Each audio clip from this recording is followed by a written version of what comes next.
The first time I saw television, I was in college, and they used to have, there were shows like Climax, and these half-hour things. Paul Newman was young, he was doing all of them, and that whole group of actors at that time, And the first time I think I ever saw it, I was in college. And I think it was one of those programs.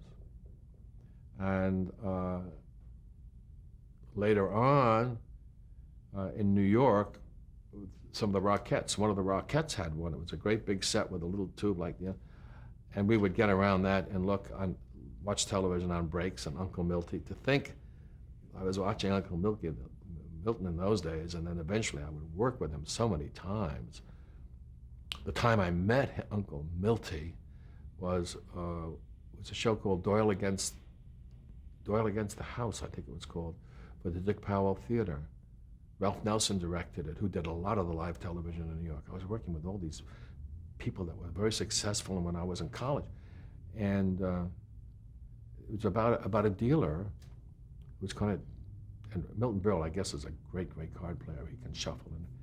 And there was a character called Arnie the Geek, and Arnie the Geek was a guy that used to work for the club who did something against the house once.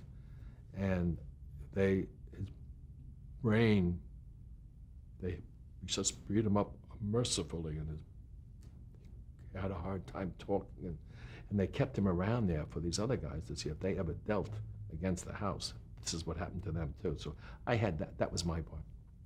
So I'm sitting there ready to go to work. I remember, and in comes Milton Berle with his brother Jack, who I eventually worked with a lot. And he says, "Are you the doctor?" I says, "No, I'm an actor." He says, "I got a sore throat. I got a cold." I said, "I don't know." So that's first time he ever said a word to me, and I ever said a word to him. Eventually, we worked a lot on the Love Boat together.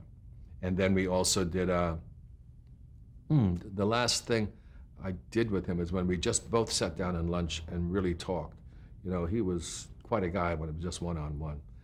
So in the comics, another guy opens the room, and all of a sudden, something happens organically with comics. They have to be on. But I enjoyed him very much as a man, yeah.